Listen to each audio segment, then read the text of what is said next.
శ్రీ గురుభ్యో నమః. శ్రీ క్రోధినామ సంవత్సరం 2024 జూన్ నెలలో మకర రాశి వారికి ఏ విధంగా ఉంది? మకరానికి అధిపతి అయినటువంటి శని స్వక్షేత్రమందు ధనమందు ఉన్నాడు. ధనాధిపతి ధనమందు ఉన్న విశేషమైన యోగము మకర రాశి కూడా చెప్తాను. 4వ ఇంట్లో చాతుగ్రహ కూటమి సామాన్యమైనది కాదు. విద్యాబలము, ధనబలము, గౌరవము, కుటుంబాధిపత్యము ఎన్నున్నాయండి. అన్ని సుపరిణామాలే.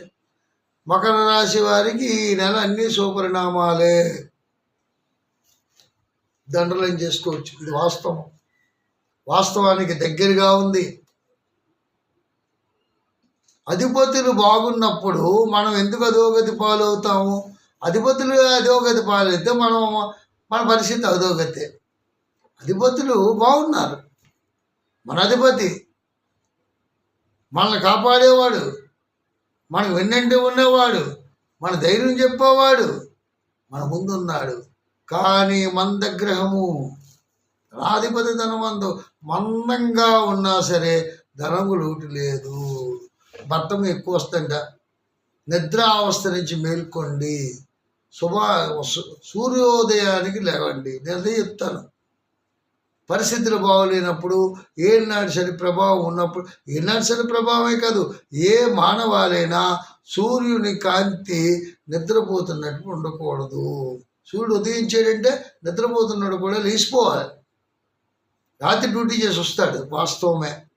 రాత్రి డ్యూటీ చేసి వచ్చిన వాడు పడుకోవాలని చూస్తాడు.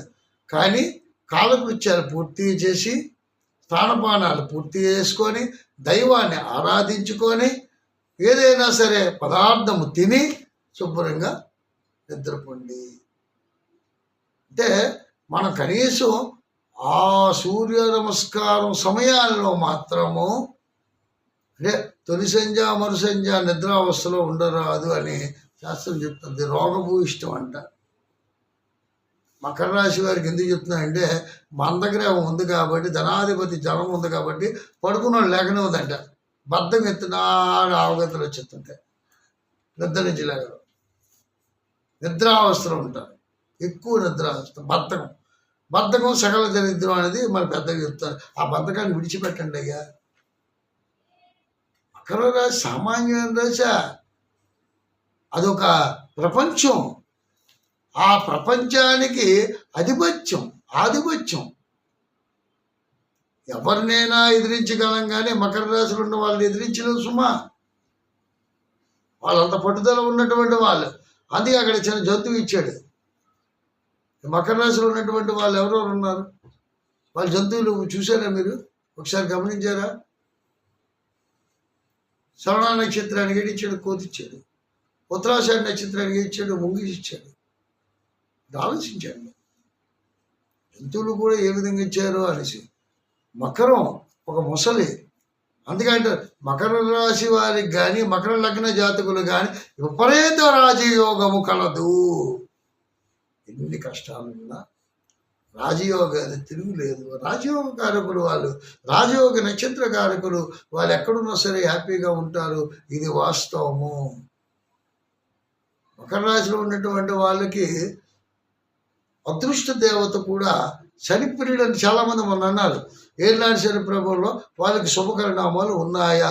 వాళ్ళకి ఏళ్ళనాడు శని ఏంటయ్యా? శనిదేవుడికి ప్రీతైనటువంటి నక్షత్రాలయ్యా అవి. ఆ రాశికి అధిపతులు. వారికి ఏళ్ళనాడు శని మందబుద్ధి ప్రవేశం. కనీసం ఏదో ఒకటి ఉండాలి కదా. ఏళ్ళనాడు శని ప్రభావంలో వాళ్ళకున్న ప్రభావం ఏదో ధనం బాగా వచ్చేసినా, ఏం చేసినా శరీరం మీద బద్ధకం అనేది మేదన పడిపోతుంటాయి, లోడు పడిపోతుంటుంది. బద్ధకం నిద్ర ఆ అవస్థలో కొన్ని అదృష్టం కూడా కాలరాసిపోతుంది. అందుకే అంటాం, కొద్ది బద్ధకాన్ని విడిచిపెట్టండి, బ్రతుకు భారాన్ని పోయండి. భవిష్యత్తులో మంచి భవిష్యత్తు మీకు ఉంది. మీకు మించిన వాళ్ళు లేరు. మకర రాశి వారికి గ్యారంటీ అంతా. మకర రాశి జాతకులు విపరీత రాజయోగ కారకులు అని గంట విధంగా చెప్తుంటాం. మకర లగ్న జాతకులు కూడా చెప్తుంటాం. ఎందుకంటే శనిదేవుడికి అతి ప్రియమైనటువంటి రాశి ఏదైతే ఉందో మకర కుంభాలే. శని స్వచ్ఛాత్రాధిపతులు కాబట్టి శనిదేవుడు సామాన్యమైన శని మహాదశ కూడా 19 సంవత్సరాలు. ఏళ్ళనాటి శని ఇప్పుడు మనకి 7.5 సంవత్సరాలు ఉంటే శని మహాదశలు మాత్రం 19 సంవత్సరాలు ఉంటాయి. అందుకని శుక్రుడి తర్వాత శనే. శుక్రశనుడు సామాన్యమైనటువంటి కాదు, గ్రహాలు కాదు. ఇది ఏంటంటే సబ్జెక్టులో గొప్ప విశేషమైన పర్టికులర్ సబ్జెక్ట్ ఇది.